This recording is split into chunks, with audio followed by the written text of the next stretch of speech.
우리가 매주일마다 마태복음에 담겨 있는 이 예수님이 도대체 누구이신가? 라는 주제라는 질문으로 함께 답을 찾아보고 있습니다. 사실 예수님은 누구인가? 라는 이 질문은 신앙생활을 오래 해오신 분들에게는 식상하고 별로 새로울 것이 없는 질문이라고도 할 수 있겠죠.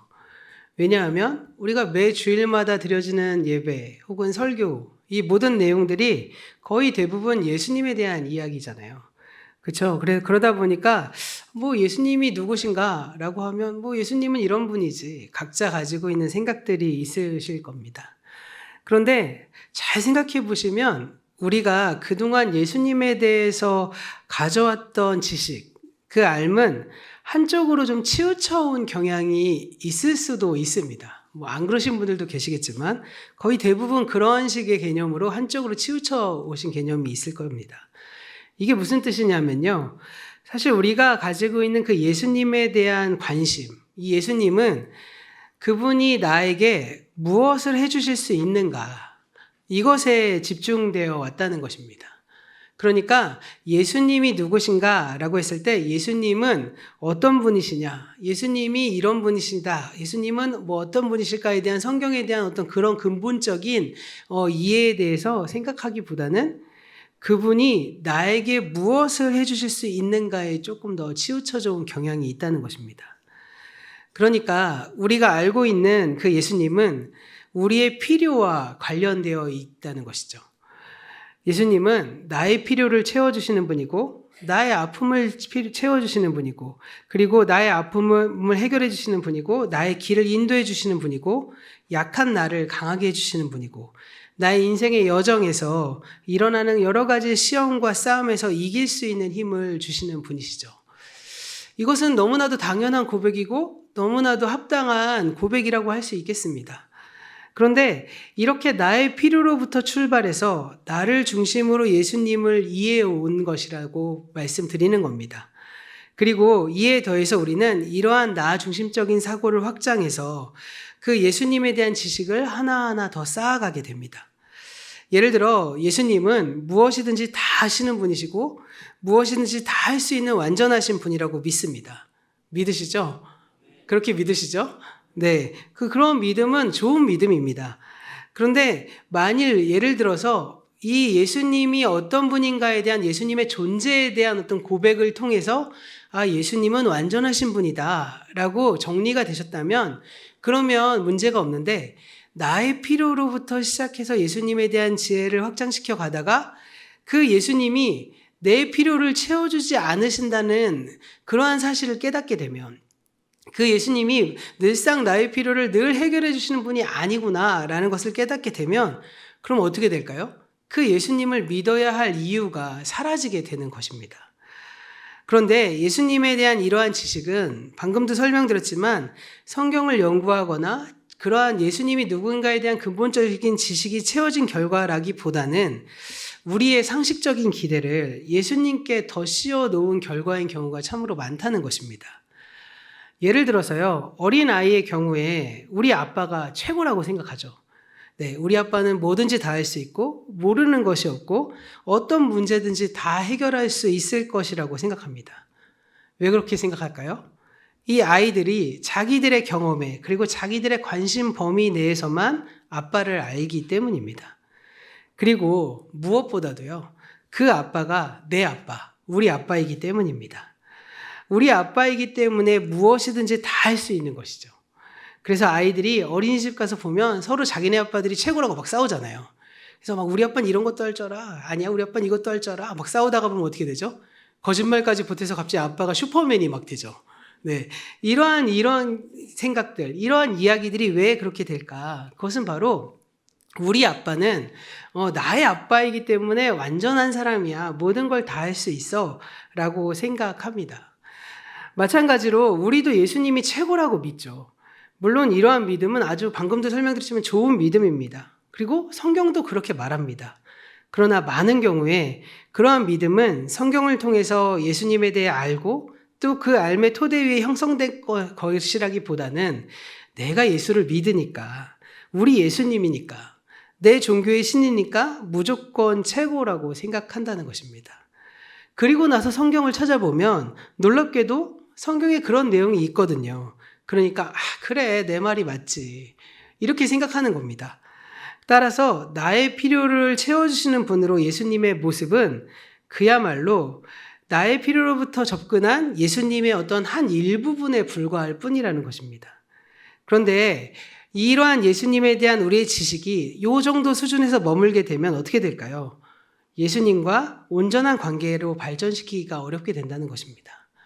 제가 처음에 이 아이들의 경우를 이야기했지만 이 아이들이 어린 시절에는 우리 아빠가 최고야, 우리 아빠는 모르는 게 없어 라고 생각하다가 그러한 생각들이 언제쯤부터 서서히 충돌하기 시작할까요? 네, 한 중학교 올라가기 시작하면 서서히 내가 생각하는 것보다 우리 아빠가 좀 무식한데? 내가 생각하는 것보다 내가 학교에서 배운 것들을 우리 아빠는 모르는데? 이 영어 단어를 해석을 못하는데? 이것조차도 못하는데? 이런 것들이 하나하나가 생각되는 그 시기, 그러니까 사춘기가 형성되기 시작할 때부터 이 아빠에 대한 어떤 생각들이 서서히 정리되기 시작하죠. 근데 그 서서히 정리되기 시작했을 때 이 건강하게 인격체로 형성된 아이들은 그렇지, 아빠도 아빠의 인생의 여정에서 이러이러한 삶을 살았으니까 라고 생각하면서 그 아빠를 인정하고 그 아빠와 함께 어떻게 보면 더욱더 건강한 인격적인 관계를 형성할 수 있잖아요. 근데 그 아이들이 배신이야, 우리 아빠 이런 것도 몰랐다니, 이렇게 생각하면서 서로 이렇게 상처가 되기 시작하면 신뢰의 관계가 깨져버리지 않겠습니까? 그런 것과 마찬가지로 우리도 마찬가지입니다. 이 예수님에 대한 우리가 생각했던 기대가 건강한 신앙 상태로 넘어가지 않는다면, 그러면 내가 나의 필요를 만족시켜 주시는 예수님이 꼭 내 필요만을 만족시켜 주는 분이 아니라는 것을 발견하기 시작했을 때 배신감을 느끼게 되겠죠. 상처를 받게 되는 것입니다. 사실 부모와 자식 간의 관계에서 가장 좋은 관계, 가장 마지막에 오는 관계는 우정 관계로 형성되어야 된다고 합니다. 그러니까 처음에는 사랑의 관계로 시작했다가 결과적으로 성장해 가면서 부모와 자식이 우정을 돈독히 나누는 관계까지 형성되는 것이 가장 이상적인 방법이라고 해요. 왜냐하면 이 자녀가 40이 지나고 50이 지나고 60이 됐는데도 부모님한테 여전히 사랑을 갈구하고 여전히 사랑을 막 안 주면은 막 삐지고 이러면 문제가 되지 않겠습니까? 어느 순간 내가 자라오면서 부모님이 나에게 주신 그 사랑을 이해하고 나도 이 부모님께 건강하게 사랑을 베풀고 그 사랑이 형성돼서 우정의 관계로 가는 것을 가장 이상적인 방법이라고 합니다. 마찬가지로 예수님과의 관계에서도 우리 신앙의 여정에서 어린 시절에는 무한한 사랑을 받다가, 그래서 사실은 그렇잖아요. 우리 초신자들이 기도응답도 더 빨리 되지 않습니까?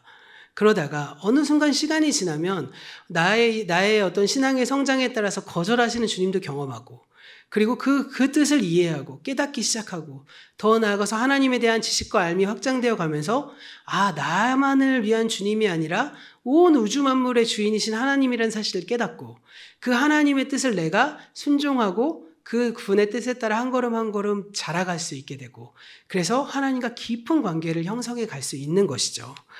그런 점에서 우리가 주님과 온전한 관계로 발전시키기 위해서는 사실은 우리의 지식이 더욱더 깊어질 필요가 있는데요. 그러기 위해서 우리는 늘 말씀드리지만 성경을 좀 더 진지하고 깊이 있게 읽어보실 필요가 있다는 것입니다. 성경을 읽으면서 예수님에 대해 배워나가며 예수님이 나에게 무엇을 주실 수 있느냐에만 머무는 것이 아니라 그 예수님의 자체, 그 예수님의 존재 자체에 대해 관심을 가지고 성경을 읽어야 한다는 것입니다. 물론 이 신앙의 성장 과정에서 나의 필요를 채워주시는 예수님에 대한 알은 매우 중요합니다. 그것은 우리와 예수님과의 관계의 출발점이 되기 때문입니다. 왜냐하면 우리가 예수님 앞에 충분한 사랑을 받고 그 예수님과 더불어서 예수님이 부어주시는 놀라운 은혜를 경험하면서 신앙의 성장을 해야 사실은 점차 성장이 가는 것이지, 처음부터 철학적으로 지식적으로 그분은 어떤 분이신가, 그분의 존재는 무엇인가 이렇게 생각을 하면 나와 긴밀한 관계를 맺고 나를 사랑하시고 나를 구원하시는 그 은혜와 은총을 경험하지 못한 채로 성장해 가면 사실은 왜곡될 수밖에 없게 되는 것입니다. 그런 점에서 우리가 나의 필요를 채워주시는 그 당연한 그 하나님의 사랑으로부터 시작해서 나의 필요뿐만이 아니라 우주 만물의 근본적인 필요를 채워주시는 그 주님으로까지 발전해 가는 것, 그것이 바로 우리의 목표가 되어야 한다는 것입니다. 우리가 구원받은 자로 살아갈 동안 우리 주님은 우리를 보살피시고 이끄시는 분이십니다. 그런데 그러한 예수님과 긴밀한 인격적 관계 맺음이 없이 그저 예수가 누구신가, 예수란 무엇인가에 집중하다 보면 철학적이고 이론적인 지식으로 그쳐버리게 된다는 것입니다.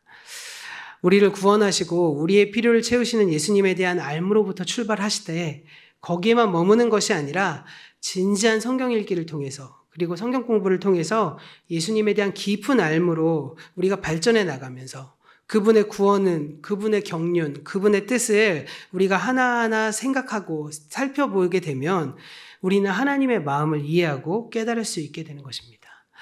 이는 마치 아이들이 자라가면서 비로소 부모를 알게 되고 이 부모의 마음을 이해하게 되는 것처럼 우리도 성경을 통해 이 예수님의 마음과 하나님의 마음을 이해하게 되고 그 예수님으로부터 또 나 자신을 이해하고 그 마음으로 나에게 주어진 그 사명들을 감당해서 내 주변의 이웃들을 사랑하고 세상을 향한 나의 사명을 살아낼 수 있게 되는 것입니다. 이렇게 나 자신을 하나님의 큰 뜻 속에 일치시키고 나의 삶을 그 큰 섭리 가운데 바라볼 수 있게 되는 건강한 신앙의 성장을 가져올 수 있게 되는 것이죠. 그런 점에서 정리해보자면 복음서를 읽을 때요, 예수님이 나에게 무엇을 해줄 수 있는가 여기서 그치는 것이 아니라 예수님 그분은 어떤 분이신가, 예수님은 누구신가에 대한 어떤 좀 더 본질적이고 성숙한 질문을 가지고 성경을 읽으셔야 한다는 것입니다. 말하자면 내 입장에서, 우리의 입장에서 성경을 읽는 것이 아니라 예수님의 입장에서 성경을 보는 것입니다. 예수님께서 어떤 목적으로 이 글을 기록하셨고 그것이 2000년이 지난 지금 우리에게 왜 이렇게 말씀하시는지에 대해서 우리가 말씀을 살펴보는 그 경지에까지 가야 된다는 것이죠. 그럴 때 우리가 예수의 마음을 더욱더 읽을 수 있고 그 마음을 배워서 예수의 길을 따르는 제자들이 될 수 있을 것입니다.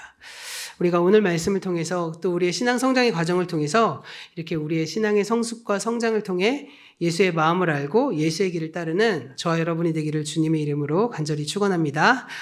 그런 점에서 오늘 말씀과 같이 예수님께서 이 공생의 사역을 시작하시면서 병자를 치유하신 그 이야기를 읽을 때 나의 병 혹은 내 주변의 사람들의 병을 치유하시는 예수님에 대한 그 기대로만 오늘 말씀을 읽는 것이 아니라 과연 예수는 누구신가에 대한 관점으로 오늘 말씀을 쭉 읽어보면 우리는 이 질문을 바꿔볼 수 있는 것입니다.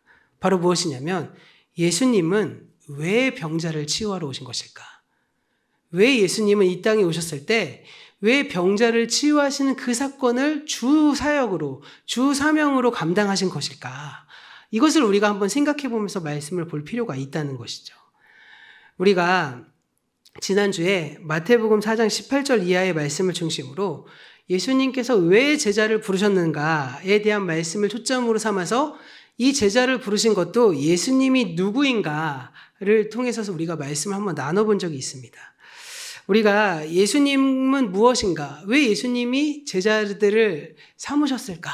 왜 예수님께서 제자를 삼으시는 그 일까지도 예수가 누구인지에 대해서 우리가 알 수 있는지 그 말씀을 우리가 지난 시간에 나누면서 이러한 점들을 정리해 봤어요. 하나는 무엇이냐? 예수님께서 항상 먼저 우리를 찾아와 주신 분이시구나. 예수님이 그분이 높은 고고한 스승이 되어서 사람들이 예수님께 찾아와서 저에게 가르침을 주십시오라고 한 것이 아니라 그분이 인간으로 오셔서 우리에게 먼저 찾아와 주셨다. 그 사실과 동시에 그 하나님께서 그 수많은 사람 가운데 그 제자들을 선택하신 그 은혜, 선택의 은혜를 통해서 우리를 불러주신 그 예수님의 은혜를 함께 나누어 보았습니다. 그것과 동시에 우리는 이 하나님께서 제자들을 부르신 목적과 그 부르신 뜻을 우리가 조금 더 한 발자국만 더 나아가서 한번 나눠보려고 하는데요.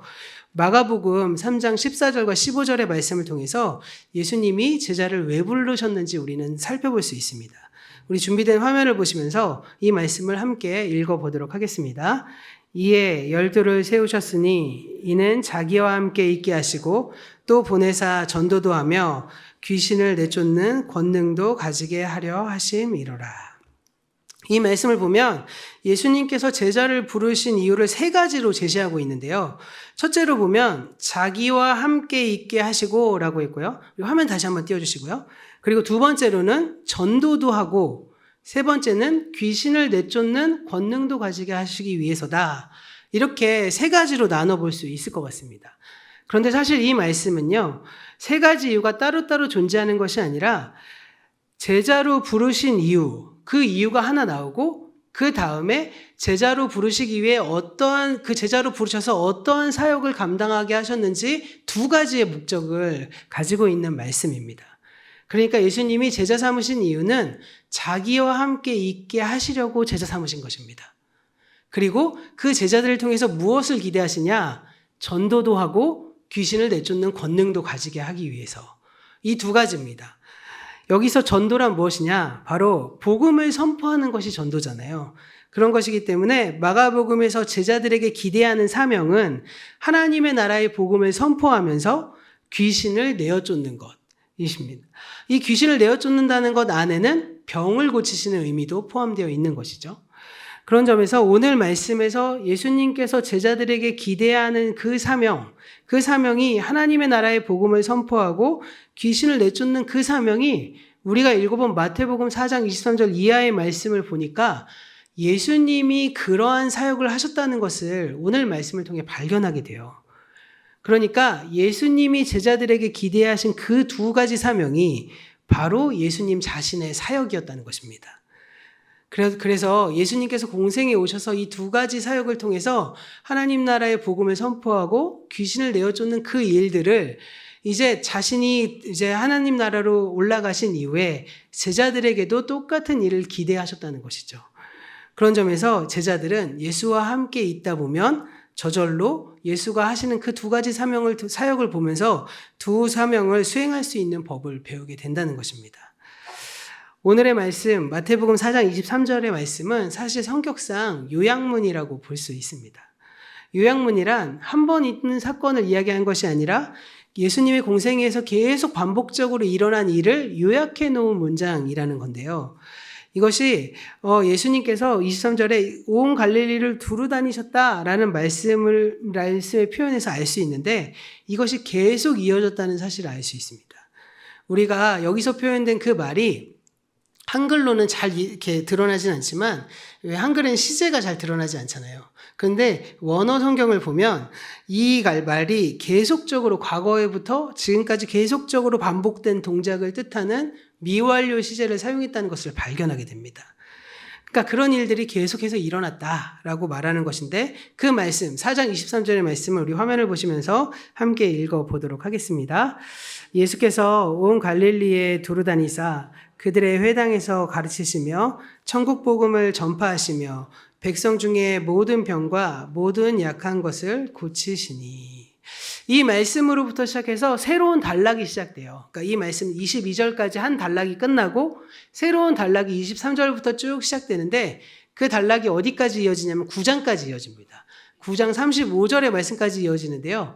9장 35절의 말씀도 놀랍게도 아주 비슷한 말씀으로 끝나고 있음을 발견하게 됩니다. 이 말씀도 우리 화면을 보시면서 함께 읽어보도록 하겠습니다. 예수께서 그들의 회당에서 가르치시며 천국 복음을 전파하시며 모든 병과 모든 약한 것을 고치시니라. 이 말씀 보시면 방금 읽어본 4장의 말씀하고 매우 흡사하죠. 빨간 글씨는 거의 똑같다고 볼 수 있습니다. 두루 다니사 그들의 회당에서 가르치시며 천국 복음을 전파하시며 모든 병과 모든 악한 것을 고치셨다. 이 말씀으로 처음에 단락을 시작하고 그 다음에 마지막 그 단락을 마무리하는, 그러니까 처음과 끝이 똑같은 쌍괄식 구조로 이 한 새로운 단락을 전개하고 있음을 보게 됩니다. 그러니까 동일한 요약문을 마태복음에서 하나의 단락으로 묶어 놓으면서 이 단락을 열고 닫는 기능을 한다는 것이죠. 같은 요약문을 왜 이렇게 처음과 끝을 반복해서 하고 있을까요? 이것이 예수님의 공생애 가운데 계속적으로 이루어진 것임을 상징적으로 보여주기 위한 것이죠. 그러면 그 요약된 내용이 무엇이냐? 오늘 말씀으로부터 시작해서 이 보시면 4장 23절 말씀만 좀 주목해서 보실 필요가 있습니다. 왜냐하면 똑같으니까요. 예수님이 하신 일은 크게 세 가지입니다. 첫 번째는 그들의 회당에서 가르치신 일. 그리고 두 번째는 천국 복음을 전파하신 일. 세 번째는 백성의 모든 병과 약한 것을 고치신 일. 이거 비슷하죠. 마가복음 우리가 읽어본 말씀하고 비슷하지 않습니까? 마가복음에는 전도도 하고 귀신도 내쫓는 이 두 가지로 나누는데 이 세 가지로 나뉘고 있어요. 회당에서 가르치시고 천국의 복음을 전파하시고 모든 병과 약한 것을 고치셨다. 이 말씀이 이렇게 나오는 것을 통해서 우리가 알 수 있는 건 무엇일까요? 자기와 함께 그 다음에 이 말씀, 마태복음 말씀 좀 띄워주세요. 4장 말씀. 이 말씀 보시면 회당에서 가르치시고 천국의 복음을 전파하신 그 일들은 무엇이냐? 가르치고 그리고 복음을 전파하셨다는 건 사실 하나님 나라의 복음을 제자들에게도 가르치고 그 제자들이 복음을 사람들에게도 전하고 예수님도 전했기 때문에 하나로 묶을 수 있죠. 뭐로 묶을 수 있을까요? 마가복음의 전도로 묶을 수 있는 겁니다. 두 번째로 모든 병과 악한 것을 고치셨다. 이 말씀은 마가복음에서 귀신을 내어쫓는 권세라는 것으로 우리가 볼 수 있는 것입니다. 이렇게 예수님께서는 하나님 나라의 복음을 선포하시고 백성의 가운데 있는 모든 질병과 아픔을 고쳐주신 것입니다. 그런데 가르치는 것과 선포하는 것이 본질적으로 비슷한 내용이기 때문에 하나로 묶을 수 있고 그리고 이 모든 병과 악한 것과 귀신을 내어쫓는 것이 비슷한 맥락이기 때문에 또 하나로 묶을 수 있는 것입니다. 그런 점에서 오늘 말씀의 제목처럼 예수님은 예수님의 사역을 정리해보자면 그리고 선포 그리고 또 하나는 치유 이 두 가지 사역을 예수님의 공생애 내내 쭉 하신 것입니다.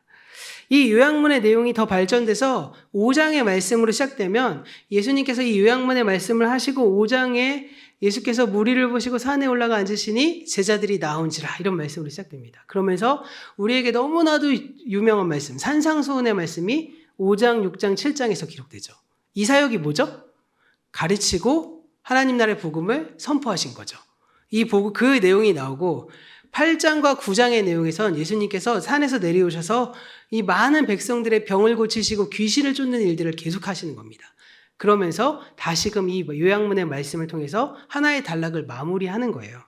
그런 점에서 예수님의 이 사역은 공생의 내용 전체를 통해서 계속적으로 이루어졌다는 것을 이 단락에서 설명을 하고 있는 것입니다. 그래서 이렇게 가르치시고 선포하신 내용, 병자를 치유하신 내용을 묶어서 앞뒤에 배치하고 그런 다음에 이 말씀을 구체적으로 산상수훈의 말씀과 병자를 고치신 사건을 배치해서 하나의 어떤 문장으로 만들어 놓으신 것이죠. 그런 점에서 계속 말씀드리지만 예수님의 공생의 사역을 크게 둘로 요약해보자면 가르치고 선포하신 것, 전도한 것이고 다른 하나는 질병과 아픔을 치유하신 사역을 하셨다는 겁니다. 근데 사실 이것도 하나로 만들 수 있어요. 뭐냐면 예수님은 하나님 나라의 복음을 말로도 전하시고 행동으로도 보여주신 겁니다. 결과적으로 예수님의 공생의 사역은 하나님의 나라의 복음을 전하시고 선포하시고 보여주신 일들을 하셨다는 겁니다. 그 과정 중에서 오늘은 좀 치유사역의 사건에 대해서 치유사역에 대해서 조금 더 말씀을 나눠보려고 합니다. 예수님의 치유, 제가 처음에도 말씀드렸잖아요. 예수님은 왜 그러면 공생애에서 병을 고치시는 일들을 왜 이렇게 중요하게 여기셨을까? 이 치유사역이 예수님의 사역에서 얼마나 큰 비중을 차지하는지를 오늘 말씀 제가 설명드린 내용을 통해서 알 수 있죠. 그런데 이것을 좀 다른 측면으로 보자면 예수님이 병자를 치유하신 그 일이 단지 의료적인 차원으로만 이해해서는 안 된다는 것입니다. 왜냐하면 이 치유사역은 예수님의 사역 전체를 대표하는 것이기 때문에 더 넓은 의미로 우리는 해석해야 한다는 것이죠. 예수님은 하나님 나라의 복음을 선포하셨습니다. 계속 말씀드리죠. 제가 여기 와서 계속적으로 말씀드린 매주 듣고 있는 것처럼 하나님의 나라는 무슨 의미라고 말씀드렸죠? 하나님의 다스리심, 하나님의 주인 되심을 뜻하는 용어입니다.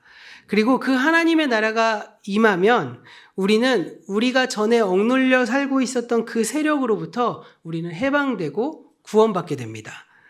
그런 점에서 우리를 억누르고 있던 세력, 우리를 지배하고 있던 그 세력을 이 예수님 당시에는 그것을 가장 상징적으로 대표하는 사건이 바로 모든 악한 것과 모든 약한 것, 그러니까 병의 지배와 귀신의 지배로 나누어 볼 수 있다는 것입니다. 예수님 당시에는 이 사탄의 지배가 수많은 무리들에게 질병과 장애와 귀신의 지배로 드러나고 있었다는 것이죠. 그러므로 예수님께서 질병을 고치고 장애를 고치고 귀신을 쫓아내시는 이 모든 행위를 통해서 예수님은 하나님의 나라가 그들에게 왔음을 행동으로 보여주고 있다는 것입니다. 그래서 종종 우리 말씀을 보시면 예수님께서 병자들을 치유하신 다음에 내 믿음이 너를 구원했다 이렇게 말씀하시잖아요. 이것도 같은 맥락에서 보는 겁니다. 단지 육체의 질병을 치유하신 것뿐인데 구원받았다고 말하는 그 이유는 병을 치유하면서 그 병의 권세에 매여 있었던 그 사람들, 이 사탄의 권세에 매여 있었던 그 사람들에게 하나님의 나라가 임하는, 하나님의 주인 되심이 임하는 구원의 사건을 보여주신 것입니다. 그렇다면 방금도 설명드렸지만 구원이란 또 무엇일까요? 구원이란 하나님의 주인 되심이 구원이잖아요. 그러니까 지금까지 나를 지배하고 있었던 세력, 지금까지 나를 지배하고 있었던 병, 나를 지배하고 있었던 사탄의 이 권세의 지배로부터 하나님의 주되심이 이루어져서 그 지배가 물러가게 된 것을 의미하는 것이죠. 내가 이전까지는 질병의 장애, 그리고 질병과 장애의 지배 가운데 살았는데 하나님이 오셔서 그 모든 것으로부터 해방하시고 그리고 나를 주인 삼아주셔서 나를 자유하게 해주셨다. 그러니까 이 예수님의 치유 사역은 단순히 치료하는 그 의료적 차원에서만 그치는 것이 아니라 하나님의 나라가 우리에게 왔다는 것을, 그리고 구원이 우리에게 임했다는 것을 보여주는 하나의 상징적이고 대표적인 행위로서 이 치유 사역을 하신 것입니다. 그러면 제가 이렇게 설명드리면 이렇게 반문하실 수 있을 것 같아요. 아니, 하나님의 다스리심이 우리에게 오기 전에 우리를 지배하던 것들이 여러 가지가 있을 텐데 왜 유독 이 질병뿐만이 아닐 텐데 꼭 다른 것들은 다 제외하고 이 질병이 우리를 지배하도록 만드는 것이냐, 이렇게 반문하실 수도 있을 것 같아요. 그런데 이러한 질문은요, 사실은 오늘날의 관점으로 성경을 읽는 것입니다. 왜냐하면 오늘날의 관점에서 보자면 질병이 우리의 거의 전체를 지배하지는 않게 되기 때문이죠. 그런데 예수님의 공생의 당시의 상황을 한번 생각해 보시길 바랍니다. 예수님께서 2000년 전에 이 땅에 오셨을 때 어떤 의료 행위들이 있을 수 있을까요? 우리가 살펴보는 동의보감 이런 것도 조선시대 일이에요. 1300, 1500년대의 일입니다. 그런데 예수님은 AD 0년부터 30년 사이잖아요. 그러면 그 시기에 이 사람들에게 있어서 이 질병이란 거의 모든 것들, 그 인간의 모든 문제들의 어떤 중심이 되는 그러니까 이겨낼 수 없는 어떤 장애, 고통 가운데 하나였을 것입니다. 사실 오늘날은 몸이 아프면 웬만하면 다 약국 가서 약 먹고 병원에서 진료받고 그것도 안 되면 수술해서 병도 고치고 이런 어떻게 보면 이 비용 자체도 보험도 있고 의료보험도 있고 여러 가지 방법들이 있어서 그 치료비도 상당 부분 우리가 많이 어렵긴 하지만 그래도 이것들이 이제 해결할 수 있는 영역의 범주 내에 들어가지 않습니까? 그런데 그 시대는 상황이 많이 다르다는 것이죠. 의술이 발달하지도 않았고 의사들은 대부분 아마도 무당이나 마술사였을 것입니다. 그들이 하는 의료행위는 어떻게 보면 굿이나 푸닥거리나 아니면 주술행위에 더 가지 않았을까 생각해 봅니다. 오늘날과 같이 과학적인 의료행위가 아니었을 것이고요. 더 나아가서 생활환경과 영양상태도 좋지 않았고 의사도 많지 않았는데 그래도 의사를 구하면 무슨 일이 일어날까요? 만만치 않은 비용을 감당했을 것입니다. 그러다 보니 요즘 같으면 간단히 해결할 수 있는 병들도 몸에 달고 살게 되고 그러다 보면 중병으로 발전하게 될 수밖에 없겠죠. 감기에 걸려서 기침을 하게 되면 그 기침을 잡을 수 있는 약이 없어서 계속 기침을 하게 되고 계속 기침을 하면 폐가 상하게 되고 폐가 상하게 되면 폐렴이 일어나게 되고 폐렴이 일어나면 각혈을 하게 되고 그러면 폐암이라든지 폐질병으로 사람이 죽을 수밖에 없는 그런 환경이 당시에는 벌어질 수밖에 없었다는 것이죠. 그런 점에서 그 시대 사람들에게 질병이란 매우 심각한 문제입니다. 죽음과 삶의 경계선을 오가는 문제였습니다. 그래서 예수님께서 그들의 그 문제에 개입하신 것입니다. 예수님이 고쳐주지 않으면 달리 방법이 없었기 때문이죠. 예수님이 의사를 부르려고 해도 의사도 없고 의사가 온다고 해도 해결할 수 없는 병들이 많았기 때문에 예수님께서 개입하지 않으면 안 되었던 것입니다. 더 나아가서 예수님께서 인간의 몸을 입고 이 땅에 오셔서 하나님의 아들로 오셨습니다. 그러면 예수님이 계신 곳은 무엇이 되어야 되죠? 예수님이 다니시는 곳은 하나님의 나라가 임하는 곳이잖아요. 그 하나님의 나라가 임하는 곳에 죄의 어떤 문제로부터 해결받지 못한 사람이 함께 있을 수 있을까요? 질병의 문제로부터 해결받지 못한 사람이 함께 있을 수 있을까요? 예수님께서 오신 그 하나님의 나라에선 이 모든 문제가 해결되어야 하는 것이죠. 그런 점에서 수많은 사람들이 가졌던 그 문제들에 예수님이 개입하시고 고쳐주시지 않으면 안 되었던 것입니다. 그러면 이렇게 말씀드리니까 아니 그 질병이라는 것이 오늘날에는 큰 문제가 아니냐 또 이렇게도 볼 수 있겠죠. 아닙니다. 이 질병이란 오늘날에도 여전히 심각한 문제입니다. 고칠 수 있는 병이어도 난치병이어도 그것이 일단 병에 들고 나면 그 질병이 우리의 삶의 매우 큰 부분을 차지할 수밖에 없습니다. 그로 인해 자신감을 잃어버리게 되고 염려하게 되고 그래서 그 병이 나의 몸뿐만이 아니라 나의 마음까지도 짓눌러 버리지 않습니까? 그래서 오늘도 여전히 사탄은 우리를 지배하기 위해 질병을 이용하는 것입니다. 그런 점에서 오늘날 우리에게도 예수님께서 직접 찾아오셔서 그 질병의 문제에 개입하신 것처럼 우리의 교회도 그 아프신 교우들을 위해서 늘 관심을 갖고 중보 기도하고 신방도 하고 그분에게 사랑과 관심을 쏟아내야만 하는 것입니다. 왜냐하면 예수님께서 공생애를 통해 하나님의 말씀을 선포하고 치유하신 그 모든 일들이 우리 제자들에게 주님께서 부탁하시고 맡겨놓으신 일이었기 때문입니다. 그래서 우리가 지금까지 예수님을 통해 살펴보면 믿음의 모범이신 예수님을 본받아서 나의 능력이 아닌 하나님의 방법과 그 뜻대로 살아가고 가장 낮은 자리에 오신 것처럼 우리도 겸손히 사람들 앞에 진실함과 행동으로 나아갈 수 있어야만 되는 것이고요. 그리고 이렇게 나가야 하는 이유는 우리를 친히 찾아와서 부르셔서 제자 삼으신 그 주님의 은혜에 그 사랑에 반응하여서 하나님 나라의 복음을 선포할 뿐만 아니라 죄와 스트레스와 고난과 고통에 얽매여 있는 사람들을 치유하는 그 사명을 우리도 감당해야 하기 때문이다라는 것입니다. 그런 점에서 우리 교회 공동체가 이 하나님의 제자 공동체로서 살아가기 위해서 예수님께서 기대하셨던 이 두 가지를 우리가 계속적으로 동시에 수행해야 하는 것이죠. 하나는 복음을 전하는 일들이 지속되어야 한다는 것입니다. 다른 사람들에게 하나님 나라의 복음을 선포할 뿐만 아니라 더 나아가서 이 질병과 아픔과 육신의 고통과 여러 가지 상황의 문제에 얽매여 있는 사람들에게 함께 그들에게 치유의 어떤 역사들을 같이 돌보고 함께 걸어가는 일들을 해내야 하는 것이죠. 사실 오늘 말씀을 준비하면서 굉장히 좀 마음 아픈 일을 이번 주에 겪었는데 주보에 보시면 어떤 한 권사님이 소천하셨습니다.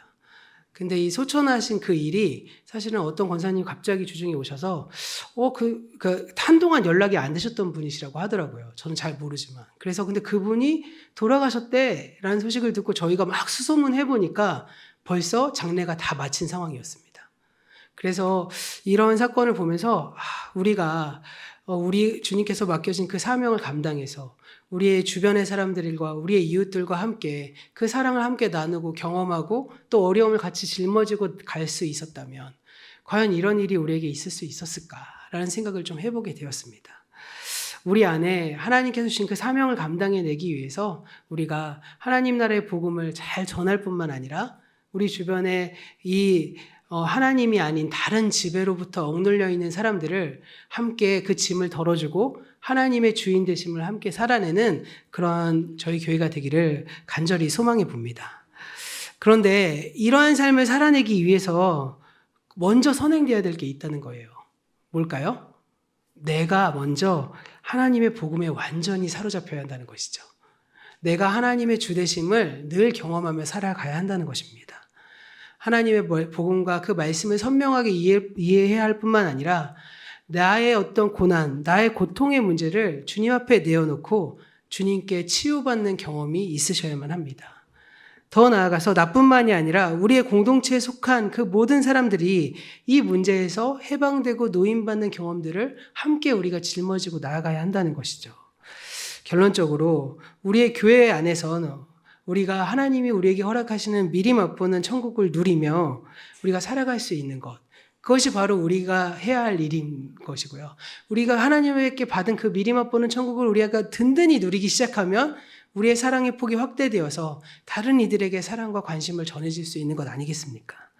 그런 점에서 우리가 사명 공동체로 거듭나기 위해 먼저 내가 하나님의 복음에 사로잡히고 내 어떠한 여러 가지 문제로부터 치유받는 그런 경험을 해나가시고, 더 나아가서 우리 주변의 교회 공동체원들에게 아픔이 있으면 함께 그 아픔을 짊어지는 그러한 사명 공동체에서 나아가는 저와 여러분이 되기를 간절히 소원합니다. 오늘 말씀을 좀 정리해 보도록 하겠습니다. 예수님은 우리의 질병과 아픔을 치유하시는 분이십니다. 육체의 질병뿐만 아니라 우리의 마음의 병까지도 우리 예수님은 관심을 가지십니다. 그래서 예수님은 우리의 몸을 치유하실 뿐만 아니라 우리의 마음속에 참된 평안을 허락하셔서 하나님의 나라가 우리 가운데 이루어지게 하시는 분이십니다. 우리도 예수님의 앞에 나아가서 우리가 가진 아픔과 질병과 우리의 모든 것들을 주님 앞에 내어놓으시기를 바랍니다. 근데 제가 이렇게 말했다고 오늘부터는 병원에 가지 말란 말이 절대 아닙니다. 하나님께서 그 모든 것을 다 사용하셔서 우리를 치유하실 것입니다. 하나님께서 의사와 간호사를 사용하실 것이고, 병원의 시설과 의료기구를 사용하시고, 약품과 환자들의 재활운동까지 사용하셔서 우리를 치유하실 것입니다. 우리가 그런 점에서 질병과 아픔을 하나님께 내어놓고 기도해야 하는 이유는 무엇일까요? 그렇다면 바로 약품과 의료 인력과 그 도구들의 도움을 받아서 병을 고치긴 하지만 우리의 삶과 죽음이 그들에게 달려있는 것이 아니라 하나님께 달려있음을 믿어야 한다는 것입니다. 하나님께서 그들을 도구로 사용하시고 그 수많은 어떤 효과적인 방법들을 사용하셔서 우리를 전인적인 치료로 사용하실 것입니다. 그래서 우리가 이 모든 치유 과정에서 우리의 마음과 몸을 하나님께 온전히 내어드림으로 인해서 그 아픔이, 그 고난이 우리를 낙담시키지 못하고 오히려 그 아픔을 통해 하나님의 주되심이 우리 가운데 온전히 더 이루어지도록 하는 것, 이것이 바로 우리의 삶의 목적이 되는 것입니다. 바로 이것이 하나님 나라의 선포자이며 치유자이신 예수님의 사역이 우리 안에 온전히 이루어지게 하는 것이죠.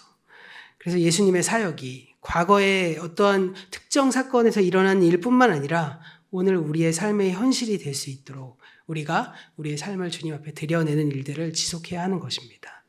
그리고 이러한 일들이 계속적으로 일어나야만 우리 대천 장로교회 모든 교우님 한 분 한 분들이 하나님의 사명 공동체로 바로 설 수 있을 것입니다. 오늘 말씀을 통해서 이미 시작된 한 주 매일매일의 삶 속에서 하나님 나라의 선포자이자 치유자이신 그 예수님의 능력을 경험하는 저 여러분이 되기를 간절히 소원합니다. 그럴 때 예수님께서 우리의 연약함을 치유하여 주셔서 우리가 늘 주님의 평안함과 강건함 가운데 우리가 살아갈 수 있을 것입니다. 우리가 돌아오는 한 주간 하나님의 주되심과 하나님의 복음, 선명한 하나님의 복음, 그리고 우리를 억누르고 있는 수많은 문제 가운데 해방되는 그런 경험을 하는 저와 여러분이 되기를 주님의 이름으로 간절히 축원합니다. 기도하겠습니다.